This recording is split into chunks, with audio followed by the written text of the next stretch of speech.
안녕하세요. 저는 40대 홀몸입니다. 날이 좋아서 아들이랑 가까운 공원으로 소풍을 다녀왔다가 저녁 늦게 컴퓨터를 켜봅니다. 제 사연도 소개가 되면 좋을 것 같아서 올려보려고 해요. 글 쓰는 재주가 없어서 제 이야기를 잘 풀어놓을 수 있을지는 모르겠지만 문장 속에 깃든 가슴 아픈 마음을 봐주시면 좋겠습니다. 제 나이 20대일 때 첫 직장에서 6살 많은 남편을 만나게 되었어요.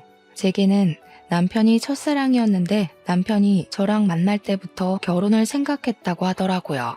그 마음이 영원히 변치 않을 마음일 줄 알았던 저는 남편을 받아들였고 그렇게 자연스러운 순서를 밟아 결혼을 하게 되었습니다. 제가 30대로 들어섰을 때 결혼식을 올렸어요. 결혼을 결정했을 때 양가 집안 형편이 크게 다르지 않아서 어른들로 인해 결혼 반대에 부딪히는 일은 딱히 없었습니다. 남편은 결혼을 약속하기 전 제게 제주도에서 살고 싶다고 한 적이 있어요. 결혼을 하게 되면 서울 직장 그만두고 제주도로 내려갈까 하는데 제 허락이 필요하다고 하더라고요. 멀쩡한 직업을 왜 그만두냐고 물었더니 우리 가정을 위해서 좀 더 돈 되는 일을 하고 싶다네요. 그래서 미리 알아둔 일자리가 있는데 학교 선배가 제주도에서 하는 뱃일이 돈이 좀 된다고 해서 그걸 해볼까 한답니다. 저보고도 일 안 해도 된다고 아이 갖고 육아만 해달라고 하길래 그때만 해도 저는 순수하게 남편을 의지만 했어요. 그래서 저 또한 일을 그만두고 남편과 함께 생전 발 들여본 적 없는 제주도로 내려가 살게 되었습니다. 저희는 제주도에 입성하고 머지않아 임신을 하게 되었어요. 사랑스러운 아들이었습니다. 남편은 약속대로 정말 열심히 돈을 벌었고 또 많이 벌었어요. 남편이 고생해주는 덕분에 경제적으로 어려운 점은 하나도 없었습니다. 다만 남편이 일 때문에 집에 오래 머물 수 없어서 신혼을 마음껏 즐기기는 어려웠어요. 저는 거의 홀로 산부인과를 다니고 홀로 몸조리를 했습니다. 남편한테 칭얼거릴 수도 없었어요. 남편이 저랑 아들을 위해 밤낮으로 애를 쓰고 있는 걸 알았거든요. 새벽에 나가고 새벽에 들어오는 남편을 위해 제가 할 수 있는 응원은 남편의 내조를 열심히 하는 것밖엔 없었습니다. 남편이 밥이라도 든든히 먹을 수 있게 도시락을 꼬박 싸줬고 동료들과 같이 먹으라고 많은 양의 간식도 만들고 그랬어요. 남편이 몸 힘들게 그러지 말라고 했는데도 가정을 위해 한 사람만 노력하도록 지켜볼 순 없었습니다. 또 남편에게 그렇게 마음을 표현하는 것이 제 나름 보람 있어서 좋기도 했고요. 제가 출산까지만 해도 저랑 남편 사이에는 문제가 없었어요. 어느덧 제가 출산을 하고 아들을 안게 된 남편과 저의 행복이 극에 달했을 때 불행은 시작되었어요. 그 불행의 원흉은 다름 아닌 시모의 존재였습니다. 생각지도 못한 골칫거리가 나타나서 일상이 제대로 흐트러지기 시작했어요. 시모는 제가 출산을 한 지 얼마 안 돼서 시부랑 조론을 하셨어요. 시부랑 같이 살기 지긋지긋하다고 다 늙은 나이에 이혼을 해버렸습니다. 너무 개방적인 마인드라서 놀라긴 했지만 시모의 의사를 존중하고자 했어요. 그래서 문제가 뭐냐 하면 시모가 제주도로 이사를 오면서 간섭이 심해졌다는 겁니다. 시모는 조론하고 멋대로 제주도로 자리를 잡더니 제주도에서 혼자 지내기 심심한지 매일같이 우리 집을 찾아왔습니다. 그리곤 제 아들한테 그렇게 집착하는 모습을 보였어요. 제 아들을 좋아해주는 건 너무 감사한 일이지만 아직 돌도 안 지난 아들을 가만두질 않는 건 좀 심하다고 봤는데요. 제 심기를 가장 심하게 건드리는 시모의 행동은 따로 있었습니다. 바로 시모가 제 아들 앞에서 은근히 자기가 엄마인 척 행동하는 것이었어요. 예를 들면요. 시모가 저희 집에 방문을 안 할 때는 꼬박 전화를 해서 제 아들을 집에 데려오라고 합니다. 또 제가 아들 젖을 먹이고 있으면 옆에서 내내 지켜보고 있다가 다 먹자마자 아이를 데려가서 자기가 트림시켜줍니다. 아들이 잠에 빠져도 그 순간까지 시모가 곁에서 함께 잠을 잡니다. 그것뿐이겠어요? 제가 아들 근처에 가거나 옷을 갈아입히려고 하거나 기저귀를 가려고 하면 시모가 전부 다 뺏어가며 자기가 해줬어요. 한 번씩 아들이 새벽에도 젖을 찾을 때가 있는데 시모가 우리 집에 자고 갈 때면 아들 살핀다고 제 옆에서 잘 때도 있었습니다. 시모 때문에 남편은 새벽 늦게 퇴근해서 오면 거실 밖에서 자요. 시어머니랑 며느리랑 나란히 자는 경우는 대체 무슨 상황이란 말입니까? 시모가 저희 집에서 자주 자고 가면서부터 남편이랑은 더 거리가 멀어진 듯 했어요. 안 그래도 남편은 새벽에 퇴근하고 일찍 출근하는 사람이라서 둘이 같이 있을 시간이 별로 없는데 그 잠깐의 시간마저 시모가 빼앗는 바람에 저희는 얼굴을 마주할 시간이 아예 없어진 셈이었습니다. 시모가 알아서 육아해주면 아이 엄마 입장에선 편한 거 아닌가 생각하시는 분들 있겠죠. 그런데 이건 좀 다른 문제라는 걸 정확히 보셔야 합니다. 시모의 광적인 집착 때문에 아들이 시모만 찾는다면 이거 문제 아니겠어요? 자식은 부모와 상호작용을 하여 관계 형성되는 게 중요한데 아들이 시모 없으면 불안 증세를 느끼는 게 바람직한 육아의 흐름은 아니잖아요. 그래서 제가 참다 못해 시모에게 정중히 말을 해본 적도 있었어요. 시모가 어김없이 자고 가는 날이었고 자연스럽게 제 아들을 안고 방으로 들어가려길래 말로 시모를 붙잡았습니다. 어머님, 오늘도 주무시고 가실 거예요? 집에 안 들어가신 지 좀 되셨지 않아요? 그래도 사람 사는 집인데 공가처럼 썰렁하게만 두면 먼지 많이 쌓일 텐데요. 내 일은 내가 알아서 잘하니까 신경 쓰지 마. 그리고 우리 손자가 이 할미 좋다고 안 떨어지려는데 어떡하겠어? 왜? 넌 내가 자주 자고 가는 게 불편하냐? 시애미가 다 해주면 감사하게 생각해야지. 너는 가서 쉬어라. 심심하면 내 아들 먹을 음식이나 해놓던가. 이때 제가 느낀 기분이 뭔 줄 아십니까? 그 순간 제가 마치 대리모가 된 기분이었어요. 제 아들이 아니라 시모의 아들을 지켜보고 있는 기분이었습니다. 이게 말이 되는 상황인가요? 아이를 봐주는 것도 한두 번이지 제가 일을 안 해서 충분히 애를 볼 수 있는데 아들 근처도 못 오게 하니까 갈수록 스트레스가 쌓였어요.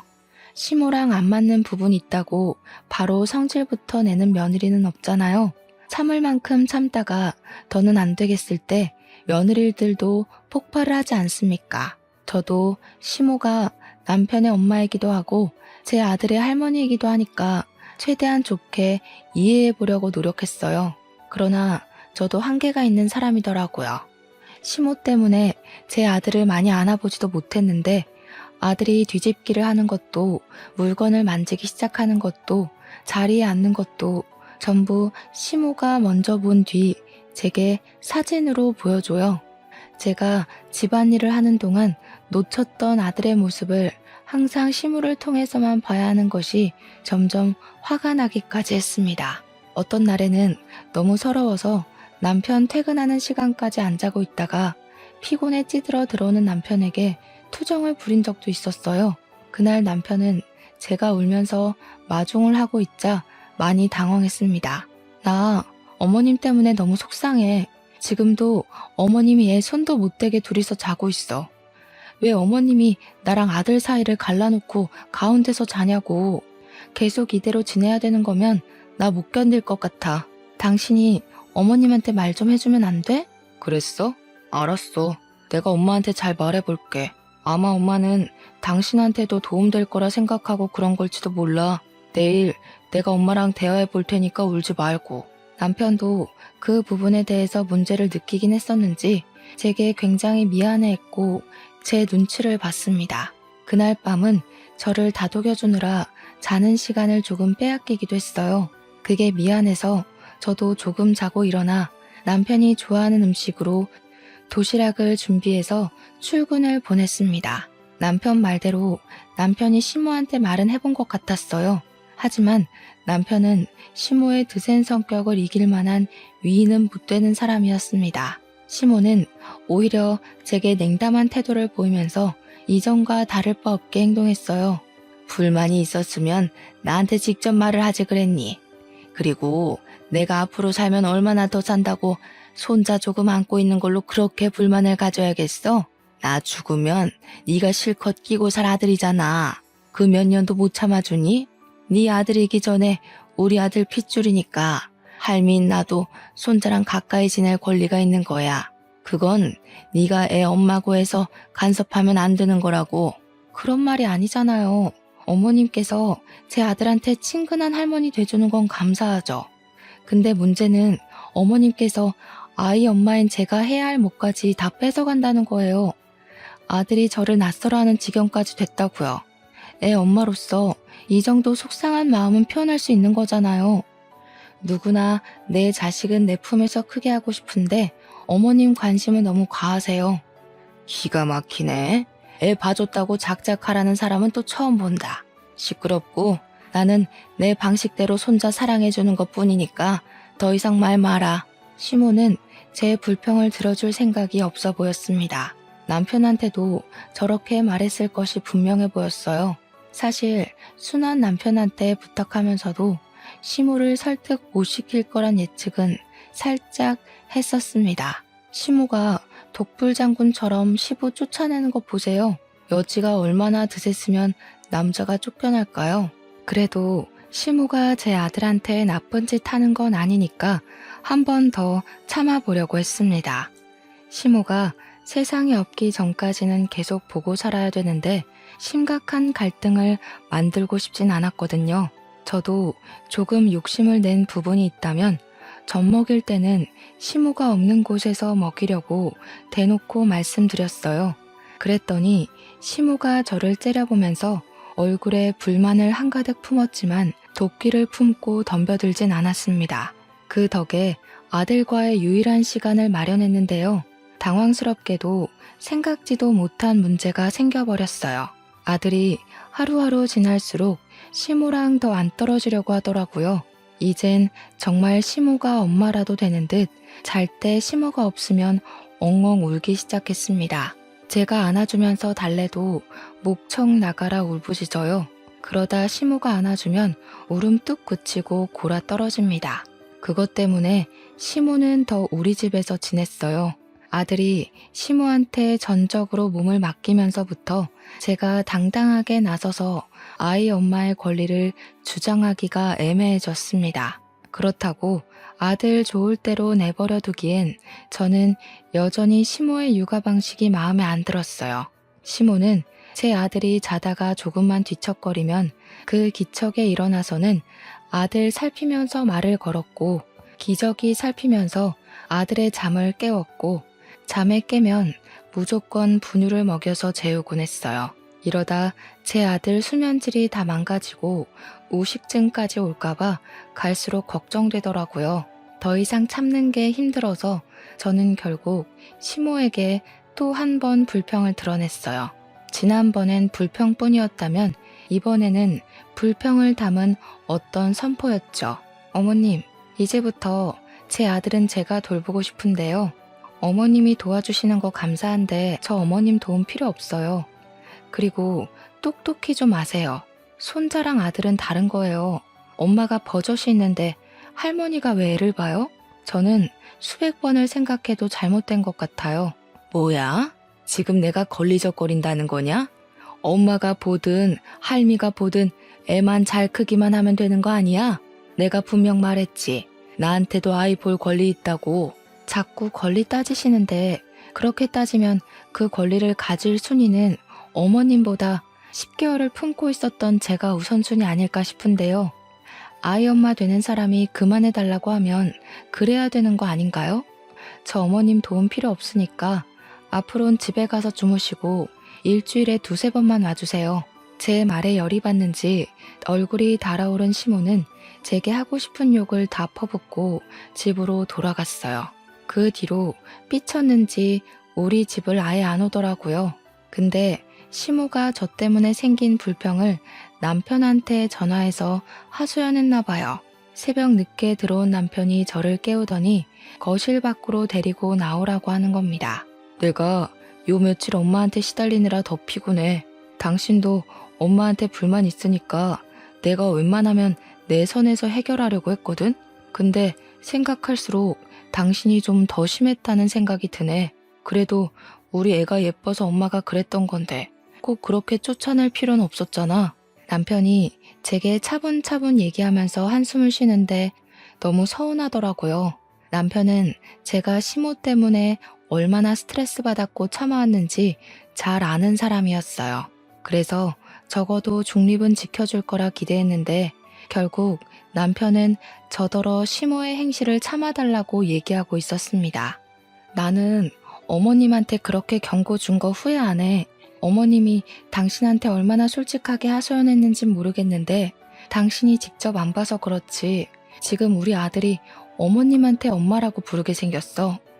어머님께서 딱 할머니 노릇만 해준다면 당연히 감사하지. 근데 그게 아니라고. 남편은 저와 시모 사이를 해결 볼 수 없다는 걸 직감했는지 결국 대답 대신 한숨을 쉬었고 그만 씻어야겠다며 더 이상의 대화를 회피하였습니다. 피곤한 남편을 상대로 심신까지 피로하게 만들고 싶진 않았는데 정말 미안했어요. 그 뒤로 저희는 은근하게 불편한 분위기로 지냈지만 그래도 저는 시모꼴을 꽤 오래 안 볼 수 있어서 마음은 편했습니다. 아들이 시모가 없어서 우는 것도 잘 달래니까 저를 엄마로 봐주더라고요. 모든 상처는 시간이 약이라는 말이 저희 가정에도 통하나 봐요. 서먹했던 남편과의 관계도 다행히 서서히 풀려갔습니다. 결혼 기념일에는 남편이 제게 꽃다발도 사주었고 이번에 시간 빼서 바람 쐬러 가자고도 하더라고요. 저는 한 번도 남편이 일하는 곳에 가본 적이 없었어요. 이번에 남편이 일부러 휴가를 내어 저에게 자기 일하는 곳을 소개해 줄 겸 제주도 바다 구경하러 가자고 제안을 했습니다. 가면 동료 직원들도 있을 테니 저는 신이 나서 김밥을 왕창 쌌어요. 그리곤 남편 차를 타고 아들이랑 바다로 나들이 갔죠. 남편이 일하는 곳은 생각보다 영역이 넓었습니다. 일하시는 분들도 꽤 많았고 생각보다 젊은 분들도 많았어요. 주로 남편 또래가 가장 많았던 것 같아요. 이제 막 돌진한 아들을 데리고 갔더니 미혼남 기혼남 할 것 없이 남편 동료들이 제 아들을 정말 많이 예뻐해 주었어요. 남편 안 닮고 저 닮아서 다행이라는 농담도 해주었죠. 그렇게 한참 남편 동료들에게 김밥 대접하면서 눈으로 바다 구경을 했는데 남편이 우리 아들 배 태워주고 싶다고 다녀오겠다고 하더라고요. 저는 원래 무슨 이동 수단이든 멀미를 잘해요. 그걸 남편도 알아서 저한테는 배 타자고 제안을 안 하더라고요. 어린 아들을 데리고 너무 위험한 곳 가는 거 아니냐고 걱정을 했지만 남편도 그렇고 동료 직원들도 그렇고 하나도 안 위험하다면서 여유를 부리셨어요. 남의 손이면 불안해서 거절했을 텐데 애 아빠가 애랑 같이 타는 거니까 안심을 했습니다. 배 타고 멀어지는 아들과 남편에게 손을 흔들어주면서 인사를 했고 사진도 찍었어요. 그리고 남편이 돌아올 동안 저는 동료 직원들이 주는 차를 마시면서 바다 구경을 더 했습니다. 직원들이 좋은 곳을 많이 소개해줘서 시간 가는 줄 모르고 제주도 바다를 눈에 담았네요. 그리고 저는 몇 분 뒤 저는 세상에서 가장 큰 비극을 맞게 되었어요. 배를 타고 떠났던 남편이랑 아들이 실종되어 버렸다는 겁니다.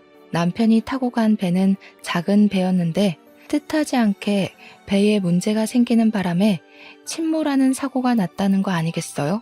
그 소리를 듣자마자 바로 주저앉아 버렸습니다. 주변 사람을 붙잡고 거짓말하지 말라고 몇 번이나 사실 확인을 하였어요. 사람들이 하는 말을 믿지 않고 싶어서 계속 부정만 하였는데 얼마 뒤에 해양경찰이 나타나고 난리인 겁니다. 그제야 저는 남편과 아들의 사고를 실감했어요. 안 돼요. 우리 아기 좀 살려주세요, 선생님들. 우리 남편이랑 아기 좀 데려와 주세요. 무사하다고 말 좀 해주세요, 제발. 정말 심장 박동이 헤아릴 수 없을 만큼 미치게 뛰면서 정신을 못 차렸습니다. 저 진심으로 바다에 뛰어들 수 있을 것 같았어요. 남편이랑 아들이 어떻게 됐는지도 모르는데 마음 놓고 앉아만 있을 수 없겠더라고요. 제 가족이 없으면 저 또한 아무것도 아닌 사람이라 생각했거든요. 그래서 기다리지 못하고 무작정 선착장으로 달려가면 직원들이 저를 붙잡아 말리면서 괜찮을 거라고 달래주기도 했습니다. 정확히 남편과 아들이 어떻게 됐는지 듣기 전까지는 지옥이 따로 없었어요. 1분이 1시간처럼 느껴지는 그곳에서 저는 하염없이 눈물만 흘렸습니다. 할 수 있는 게 없었거든요. 그렇게 나중에 들려온 소식은 배는 건졌으나 남편이랑 아들은 찾을 수가 없다는 비보였어요. 그리고 저는 그대로 숨이 넘어가 기절을 해버렸죠. 다시 눈을 떴을 때 제 곁을 지키고 있던 사람은 남편 동료 직원 한 분과 시모였어요.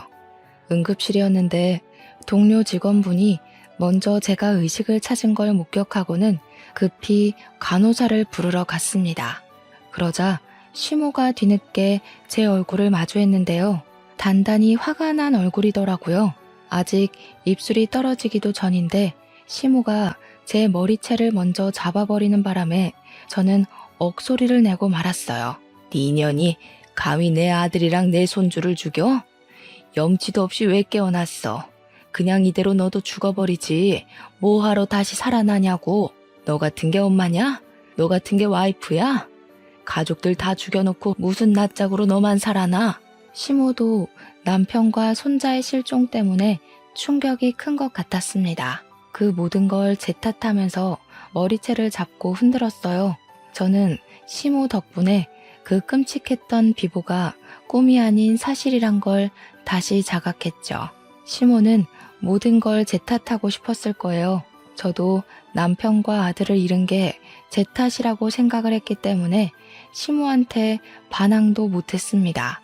시모가 소란을 피우자 임직원들이 다 달려왔고 주위 환자들과 보호자들이 시선을 보냈어요.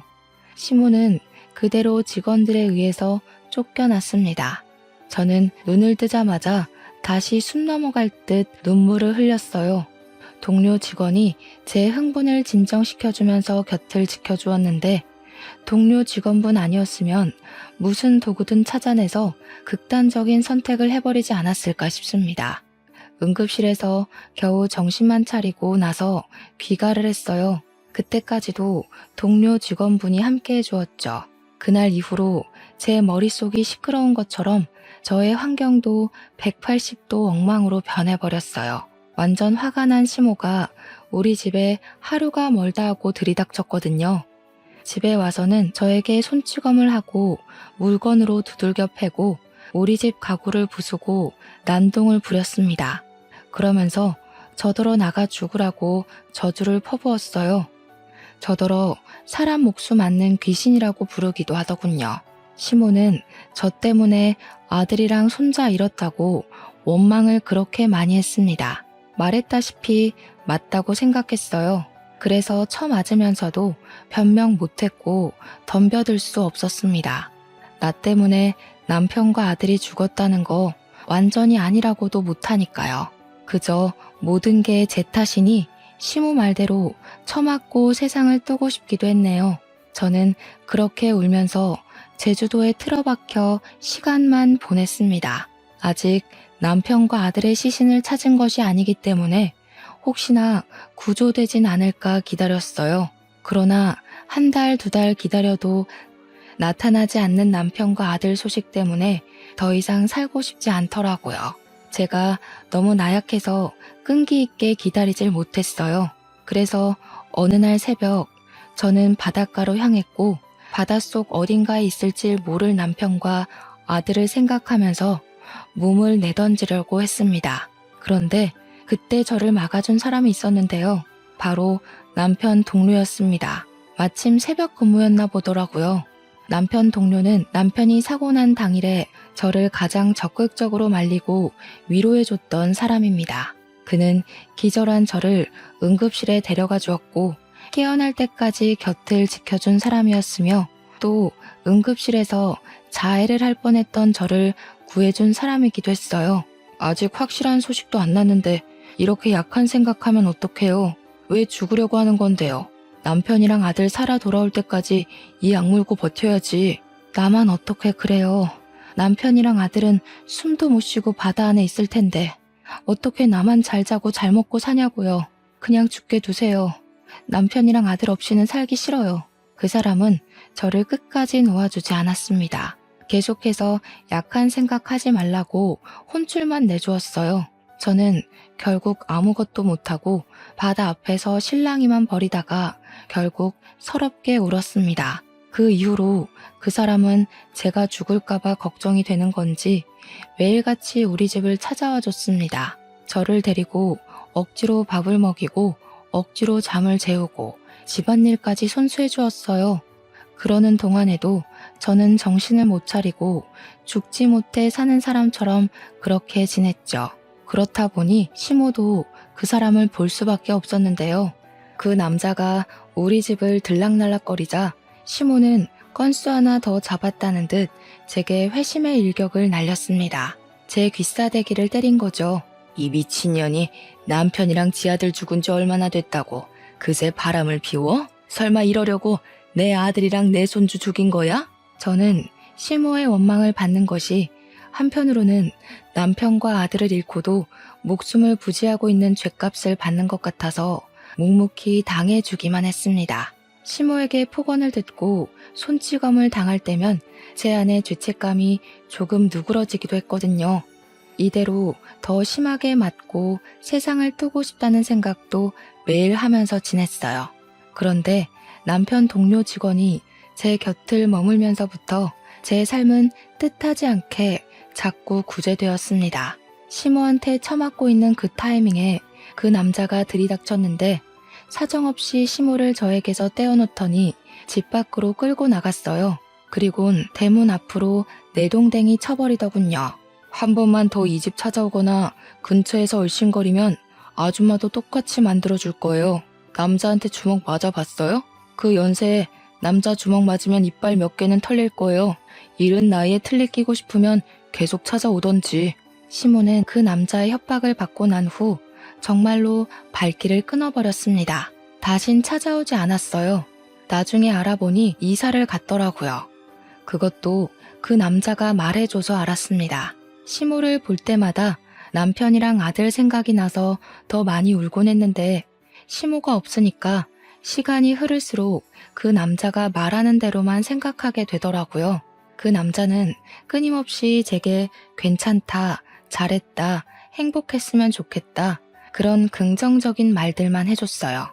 초반에는 남자의 그런 위로마저 자책으로 느껴졌는데 무려 10년을 그런 소리만 듣고 사니까 염치없게도 큰 안정감이 생기더라고요.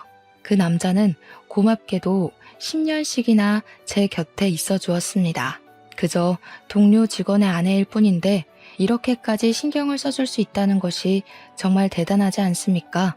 저는 그 남자 덕분에 제 아들과 남편을 마음에 잘 묻을 수 있었어요. 사랑하는 가족들의 죽음을 좀 더 건강하게 받아들일 수 있었다는 겁니다. 저는 그제야 그 사람의 진심이 보였어요. 자기의 삶 일부를 포기하고 그 시간을 저한테 쏟아준 것이 큰 은혜라고 생각했습니다. 너무 고마워서 10년이나 지나서야 그분께 감사 인사를 전했네요. 진수 씨 덕분에 제가 어떻게 살아가야 될지 알게 됐어요. 늘 고마웠는데 이제야 인사드려서 미안해요. 나 이제 괜찮으니까 앞으로는 진수 씨 인생 살았으면 좋겠어요. 제가 진수 씨 시간을 너무 많이 뺏은 것 같아요. 본의 아니게 제가 그 남자의 발목을 잡고 있었을지도 모른다는 생각도 들었어요. 그래서 나 이제 괜찮다고 말했던 건데 그러자마자 그 남자가 해주는 말에 무척 당황했습니다. 그분이 제게 이날이 오기만을 기다렸다고 하면서 진심을 고백하는 겁니다. 저를 좋아한다고 했어요. 생각지도 못한 고백이라서 당황스러웠습니다. 그러나 저 역시 그 사람에게 많이 의지했고 그 사람의 고백을 받는 순간 저 또한 마음이 있다고 느꼈어요. 10년 만에 처음으로 두근거렸거든요. 얼떨결에 저는 그 사람과 재혼을 약속하고 말았어요. 얼마 만에 기쁜 소식인지 행복한 기분을 느낀 제 스스로가 너무 어색하여 어안이 벙벙했던 걸로 기억합니다. 저는 그 남자가 이끌어주는 대로 재혼 준비를 조금씩 해나갔어요. 그런데 그 과정에서 정말 심장이 벌렁거릴 만큼 뜻밖의 반전이 일어났습니다. 재혼을 위해 호적을 정리하려고 서류를 떼러 간 날이 있었는데요. 그때 그 서류를 보고 뭔가 이상함을 감지했어요. 제 아들이 주민등록 말소만 된 상태였고 사망신고는 안 되어 있더라고요. 심지어 남편까지도 말이죠. 남편과 아들의 시신은 끝내 찾지 못했지만 그렇다고 사망신고가 안 되어 있을 줄은 몰랐습니다. 이걸 이상하게 여긴 저는 바로 지금의 예비신랑에게 보여줬어요. 그걸 본 예비신랑 역시 저처럼 수상함을 느끼고 바로 경찰에 신고해서 상황을 알아보게 했습니다. 그렇게 다시 연락 온 경찰은 놀랍게도 제 아들이랑 남편이 살아있다는 말을 해왔어요. 믿을 수 없어서 저는 몇 번이고 되물었습니다. 그러니 경찰이 착실하게 대답을 해주었는데 남편이랑 아들이 서울에 있다고 하더라고요. 저는 잊고 있던 과거의 상처가 떠오르면서 또다시 눈물이 비집고 올라왔고 숨을 가쁘게 쉬었습니다. 예비신랑이 저를 잘 보듬어줘서 후들거리는 두 다리를 지탱할 수 있었어요. 저랑 예비신랑은 그렇게 남편이 있다는 서울로 올라갔습니다. 서울은 정말 오랜만에 방문하는 거였어요. 결혼하고 나서 한 번도 와보지 않았거든요. 어쨌든 저보다 침착했던 예비신랑을 뒤따라 헤매지 않고 움직일 수 있었습니다. 그렇게 찾아간 주소는 웬 아파트의 주소였어요. 그때부터 남편 살아있다는 건 말이 안 된다는 불신과 정말 살아있으면 어떻게 해야 하나라는 긴장이 상충하면서 두근거리기 시작했습니다. 만약 진짜 살아있었다면 왜 나한테 연락하지 않은 건지 그것도 한편으로는 궁금했어요. 남편을 직접 두 눈으로 확인하기 전까지는 사실 안 믿는 쪽으로 마음이 기울어 있긴 했어요. 저희는 복잡한 심경으로 메모에 적힌 호수로 가서 초인종을 눌렀습니다. 얼마 뒤 웬 모르는 여자가 내다보았어요. 여자가 저희를 모르듯 저희도 그 여자를 몰라서 무슨 말부터 해야 하는지 순간 말문이 턱 막혔습니다. 그러자 그 뒤로 누구냐며 금세 따라붙는 목소리가 있었는데요. 얼굴을 보지 않아도 얼굴이 떠오를 만큼 익숙한 목소리더라고요. 그리고 그 의문의 남편은 바로 얼굴을 내비쳤습니다. 놀랍게도 그는 10년 전 죽은 줄만 알았던 제 남편이 맞았어요. 너무 놀랐습니다. 놀란 건 저뿐만이 아니라 남편도 마찬가지인 듯 했어요. 남편 또한 저를 보는 안색이 바뀌는 걸 보니 저를 알아보는 것도 같았습니다. 남편이 정말로 살아있었다니. 남편을 보자마자 가장 먼저 든 의문은 어떻게 였습니다. 제가 남편과 아들을 얼마나 기다렸는데 둘을 기다리면서 얼마나 지옥 같은 시간을 보냈는데 이렇게 살아있을 거면 연락을 해줬어야지. 기억을 잃은 것도 아니면서 대체 왜 멀쩡하게 살아있으면서도 연락을 안 했는지 이해가 안 되었어요. 그러다 놀라서 얼어붙어 있던 남편이 의문의 여자 보고 여보라고 하며 급하게 문을 닫으려고 할 때 저는 남편의 마음을 다 알아버렸습니다. 남편의 재혼, 그것이 멀쩡하게 살아있었음에도 10년간 잠적을 했던 이유인 것 같았어요. 저는 문 닫으려는 남편의 멱살을 잡으면서 문 안으로 비집고 들어갔어요. 당신이 죽은 줄 알고 내가 몇 년을 울었는데 어떻게 이렇게 멀쩡히 살아있을 수가 있어? 도대체 무슨 짓을 한 거야? 설마 새 살림 차리고 싶어서 죽은 척 했던 거야? 왜 이러세요? 사람 잘못 보셨습니다. 이거 주거 침입인 거 몰라요? 경찰 부르기 전에 나가라고. 남편은 뒤늦게라도 시종일관 모른 척하며 부인으로 보이는 그 여자를 방에 보내려고 했습니다. 그러자 그 여자가 상황의 심각성을 눈치챘는지 한마디 내뱉더라고요. 당신 전처 죽었다고 하지 않았어? 이분이 당신 전처 되는 분이야? 익사사고로 죽었다더니 설마 거짓말이었어? 익사사고라. 남편 재혼녀의 말로 인해서 우선 남편이 저를 속였다는 것은 증명이 되었어요. 그러고 보니 남편이 제 도장을 마음대로 훔쳐가 멋대로 이혼 서류에 도장을 찍은 줄도 모르고 있었네요. 어처구니가 없어서 저도 더 따졌습니다. 익사사고로 연기한 건 당신 아니냐고 소리를 쳤죠. 그러자 남편은 저한테도 해명하고 지 부인한테도 해명하느라 완전 반정신이 나가 있었어요. 저를 모른 채 하는 건 금세 포기를 했는지 저를 시한폭탄 대하듯이 밖으로 밀어내더라고요. 밖에 나가 있으면 다 설명해준다고 말이죠. 10년이나 거짓말을 쳐놓고 고작 한다는 말이 나중에 설명해주겠다니 참 기가 막혔습니다. 남편이 저를 버리고 재혼을 했다는 것도 알았고 남편 마음엔 제가 애초에 없었다는 것도 알아버려서 남편의 변명 따위는 들을 필요가 없어졌어요. 다른 거 다 쓸데없고 저는 당장 제 아들을 눈으로 확인하고 싶었습니다. 근데 아무리 둘러봐도 아들로 보이는 아이가 이 집안에 없는 겁니다. 마음이 조급해져서 다시 남편을 붙잡고 따졌어요. 내 아들 안 죽었지? 내 아들 어딨어? 설마 새살림 차릴 거라고 내다 버린 거야? 당장 말 안 하면 저 사진 속에 있는 네 새끼도 똑같이 만들어버릴 줄 알아. 우리 아들보다는 어리지만 그래도 유치원생 정도로는 보이는 여자애가 찍혀있는 가족 사진이 거실 벽에 덩그러니 걸려 있었습니다. 제가 어린애로 협박을 하자 남편 재혼녀가 더 놀라서 남편을 재촉했어요. 결국 남편은 제 아들이 어디 있는지 실토를 하게 되었죠. 남편이 망설이면서 겨우 입 밖으로 꺼낸 사실은 저를 또 한 번 무너지게 만들었습니다. 남편 하는 말이 제 아들은 시모랑 따로 살고 있다고 하더라고요. 그 소리를 듣는데 얼마나 소름이 끼쳤는지 몰라요. 내가 내 아들 때문에 시모랑 어떻게 지내왔는지 아는 사람이 내 아들을 빼돌려서 시모에게 안겨준 셈이나 마찬가지라서 남편이 몹시 원망스러웠습니다. 저는 온 힘을 다해 남편을 두들겨 팼어요. 남편 재혼녀는 저랑 남편 사이에 아이가 있다는 것도 몰랐나 보더라고요. 제가 남편을 원망하며 두들겨 패는데 옆에서 충격받아 주저앉아 있기만 했습니다. 그러거나 말거나 저는 남편을 잡아 끌면서 당장 시모가 있는 곳으로 앞장서라고 행패를 부렸어요. 흥분을 가라앉힐 수 없어서 소리를 고래고래 질렀습니다. 엉망진창이 된 상황에 겁을 먹은 남편은 저랑 예비신랑을 데리고 시모가 있는 곳으로 출발했어요. 도착한 곳은 황당하게도 웬 교회였습니다. 남편이 그곳에 주차하고 내리더니 교회 옆에 딸린 주택으로 저랑 예비신랑을 데리고 갔어요. 그리고는 초인종을 눌렀고 저는 또 한 번 심장을 부여잡았죠. 옆에서 예비신랑이 제 손을 끝까지 붙잡아 주기도 했습니다. 그렇게 얼마 뒤 문을 열고 나온 사람은 꽤 세월을 받은 시모였어요. 시모는 남편만 온 줄 알고 반겼다가 뒤따라 들어오는 저를 보곤 사색이 되었습니다.